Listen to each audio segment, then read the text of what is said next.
Family, what's good? Welcome to another episode of the Social Advice Podcast. I'm Rock Mitchell, and today I want to talk about something that something that we all secretly just wrestle with, right?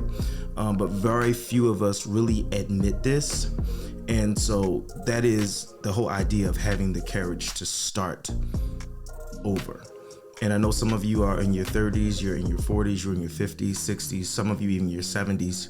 And you're trying to see what is the use of starting over. So today we want to talk about that. And I know some of you that are listening to me are at a crossroads right now, and you've outgrown what you've been doing, and you're scared of how it looks for you to change your direction. And you're thinking, what will people say? Will people take me seriously? Will they laugh at me? But let me remind you that starting over isn't a setback. It's a strategy. It's saying I've got more in me and I've refused to stay stuck in a version of myself that doesn't quite fit anymore. And for those of you who are listening, thank you for listening. Go ahead and download this podcast, subscribe to us, making sure that you can get this information on a weekly basis. Those of you who are watching us on YouTube, thank you so much for being a part of this dialogue. It will not be long, but it will be strong, and it will help you get to the next level in your life. So let's start talking about starting over. And let me pose this question to you first. Let me ask you this. When was the last time you felt the nudge to pivot? Some of us, we feel it every day. Some of us, we feel it every 6 months. Some of us, we feel it after a failure or after we've gotten bored with something, we feel it. I want you to be honest with yourself. And are you still sitting on it, or are you ready to move on? And for those of you who are listening who you're not quite ready to move on, that's fine. Hopefully we get you to a place where you can just identify whether or not you want to stay in the place that you're in, or you're ready to move on. Or for some of you, you are ready to move on, but you don't quite have the strength. So hopefully we help you today to determine whether or not you want to move on. Or if you already moved on, hopefully we can let you know that it's not time to give up. It's time to double down and keep going after what you've already pivoted into. So let's just start here. Let's think about examples that will allow us to understand what pivoting, the necessity for pivoting and why it's important. So I like to use examples.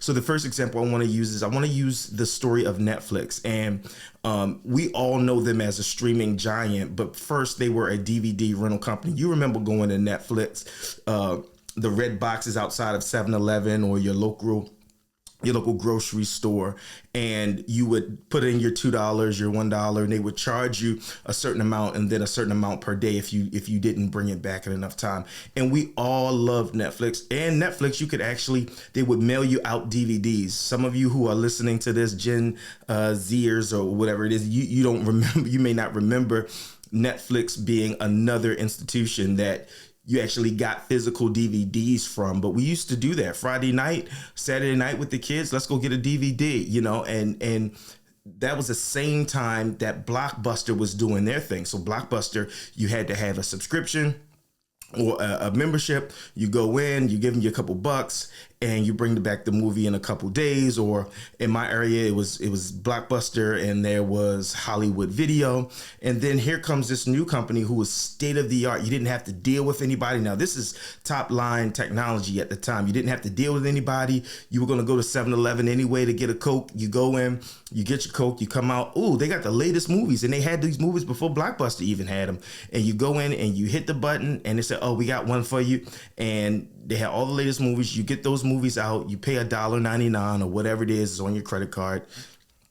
And you didn't have to deal with anybody, and you moved on about your business.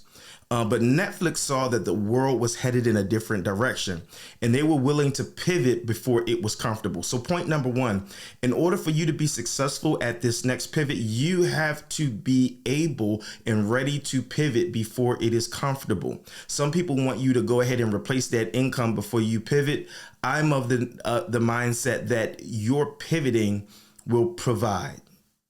Write that down. Your pivoting will provide. If you wait till you replace that income before you move on, 9 times out of 10, that will not happen. Now, that works for certain people who have the career that, it makes sense for, but a lot of people are not going to be able to replace their income with what they're pivoting to. But if you can change your lifestyle, if you can change how you're doing what you're doing, how you're moving throughout the world, you may have to downsize to a smaller apartment. You may have to downsize to a cheaper car. You may can't go out to eat as much, but your pivot will provide if you are ready to, and you have to learn to pivot before it is comfortable. And so that started, when we deal about in the context of Netflix, that started streaming they started streaming when streaming wasn't cool yet. Well, what does that mean? That there was the technology for it, but the audience and the visibility for it was not there because people didn't understand the concept of paying a subscription outside of their local cable. They didn't understand that, wow, this whole world is going to move to a subscription model. I have to be ready to do that. So the point number 2, you got to be ready to find out where the world is going and double down on where the world is going before the world gets there. Right. So they started streaming before streaming was cool yet. And then people laughed, people doubted. But Netflix these days, it's worth billions, and Blockbuster, it's gone. Hollywood Video, it's gone. And so I want you to think about this. So let me just throw this to you. Are you more afraid of looking silly or trying something new? Or are you more afraid of being irrelevant because you never moved? Some of you have had the best ideas in the world. You've had amazing ideas, and now you're literally watching other people do your ideas. I work heavily in ministry, and a lot of you have had ministry ideas that you did not move on, and now you're looking online, you're seeing other people do it. I'm happy about my church because when we have great ideas, we try to get to market as soon as possible. And when I say market, don't take it the wrong way. We try to get to the people as soon as possible. If it's a social media idea, if it's a music idea, if it's a preaching idea, if it's a hospitality idea, if it's a small group idea, we try to, there's not going to be a 6-month delay between the idea and the execution of that idea. As long as you know it came from the right place and the right intentionality, move on it. So let's just keep going. So what we learned from Netflix is 2 things. We learned that they're pivoting before it is comfortable, and they're doing something that's not cool yet. All right. Number 2, let's look at The Rock. No pun intended. The Rock, Dwayne The Rock Johnson. Do you smell what The Rock is cooking? Right.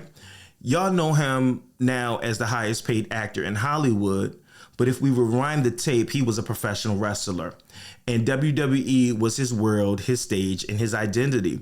And that is really big because he was already a major thing. He just wasn't successful. He had a platform. He was uber successful.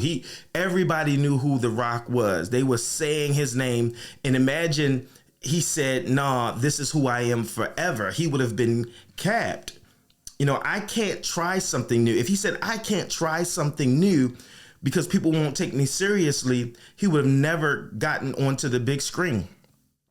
So you got to really take the people factor out of your next decision. He had to step out of something and into something new. And he had to risk people saying that he wasn't going to make it. He had to risk his co-workers at WWE saying, why is he not going to be at WrestleMania? He had to deal with all of these things. But look at him now. He dared to pivot, and he's one of the biggest stars in the world. There's one thing to be a WWE star, but then there's something to be a mainstream megastar. And now we see that there's tons of folks who have taken his same trajectory. People like John Cena, who are becoming household names, if not already so. So let's identify now who is in your circle, who is asking you or telling you or encouraging you to stay in your lane. Write their voices down and then ask yourself, do they get to define what is your future?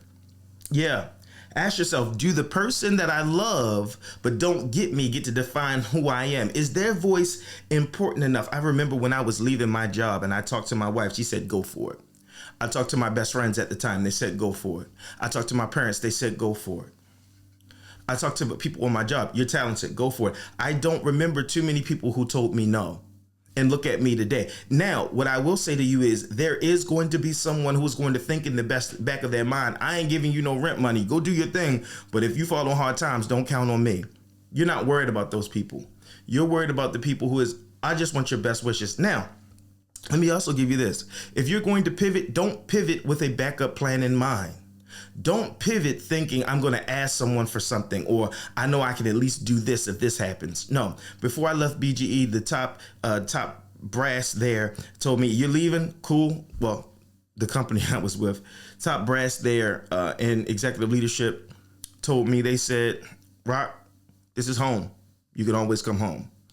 And I said to myself, yes, I couldn't always come home, but should I go into this next phase of my life, my 30s, my late 30s, thinking I want to come home? No, I pivoted. I'm here. This is what we're going to do. It's going to be what we need it to be. Okay, so let's jump into our third example, just a little bit of personal transparency, just continuing that model. I've had to pivot plenty of times in my life, and every time it came with people raising eyebrows, not saying anything, but raising eyebrows because they did not know me as such. They knew I had the ability, but they didn't know that I was riding on my ability. You really have to take stock on your ability and say, I am going to count on me. People will always remember you for how they first met you. They'll classify you. They'll put you in a box based on what they know you to be. You cannot allow that identity structure that people put you in to define who you're going to be. You could have defined me 5 years ago as a certain thing, but since then I'm bald. Since then I've grown a beard. Since then I run my own business. Since then I've traveled all over the world. I've been to multiple continents. I do this, I do that. I'm working with some of the biggest companies because I was not willing to allow people who would not sustain me in down times to determine my identity. So let's talk about Apple. So Apple is the gold standard for tech, right? But in the 90s, Apple was basically on life support. They were known for clunky computers that couldn't compete with Microsoft. But then we know that Steve Jobs came back and said, nah, we're just not a computer company. We're going to pivot to design, to culture, to lifestyle. And this is what I need you to understand. Yes, you may have a product. Yes, you may have an idea, but if your idea cannot fit seamlessly into various aspects of individuals' lives, what is it? So Steve had the foresight to understand that our company needs to pivot into design, which is aesthetic. Does this fit into the lifestyle of the people that we are going to be selling to? Number two, he understood that we need to build culture. We need to build a community of people who understand that this fits, or if not just fits in, it determines the culture. You have the culture of the Apple person versus the Samsung person or the Android person. Then you have to understand that there is a lifestyle. There's a lifestyle that is different between these two types of people, these two types of technical consumers, right?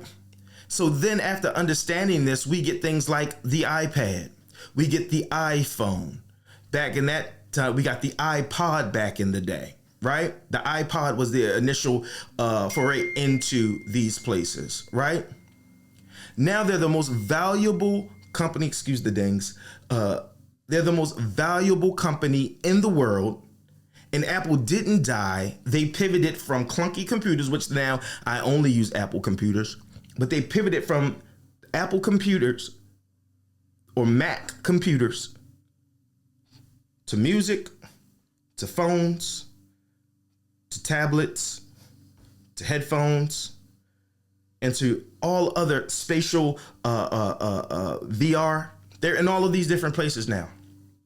So what's the one part of your life and your career or your business that you've been afraid to pivot because of what people may not get? They did not get what Steve Jobs was saying until they saw a physical product in his hand, because he was a visionary, and visionaries are typically 5 to 10 years ahead of where everyone else is, and they can see and say what someone else needs to physically take part in.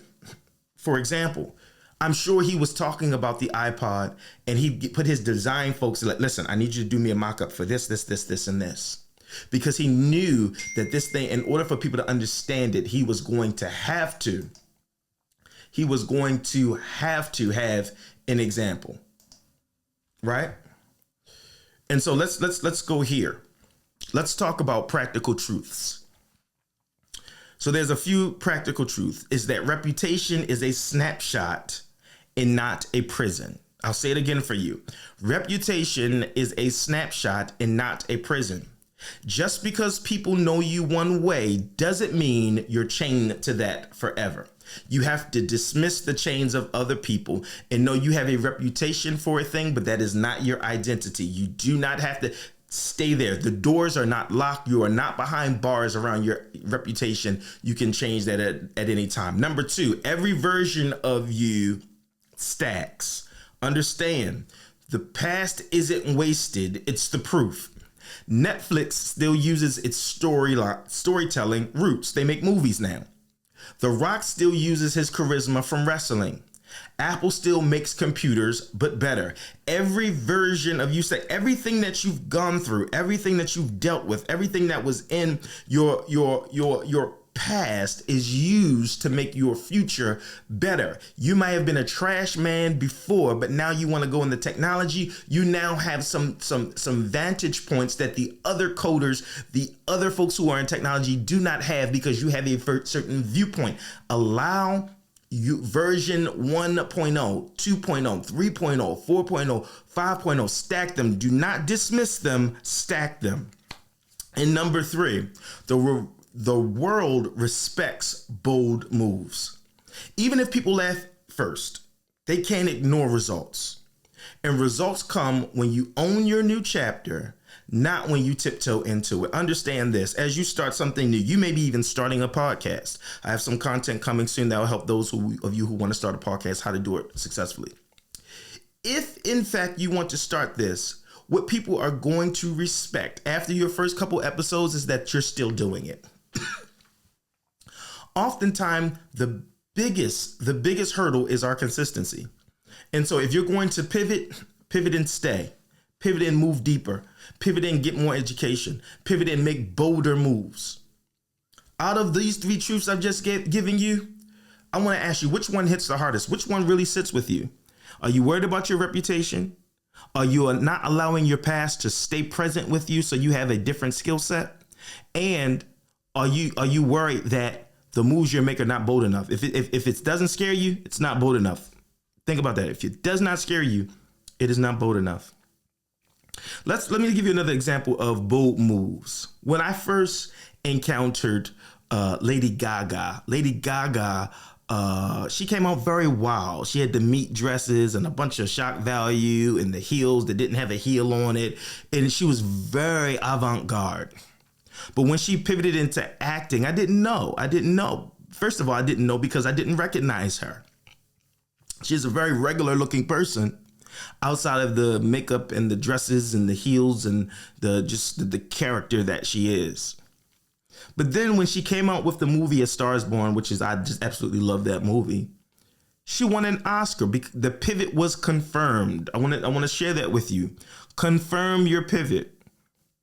So if you're going to pivot, find your success in it, because it is the success from your pivot that is actually going to confirm to people that, oh, they made the right decision. They made the right decision. And sometimes your pivot is not your passion. Okay, let me just say that to you again. Sometimes your pivot is not your passion. What is an example of that? An example of that is Michael Jordan, who we know to be the GOAT. For some of you, it might be LeBron, but for me, it's Michael Jordan. Love LeBron. Think LeBron is one of the greatest of all time. But it's Mike, right? Mike's passion, of course, is basketball. One of his deeper passions is baseball. I don't know that Mike was successful in baseball. It was a passion of him to move into baseball, and he did that for a little bit, but he wasn't quite as successful in baseball. You have to remember that sometimes just because it's your passion does not mean that it's your pivot.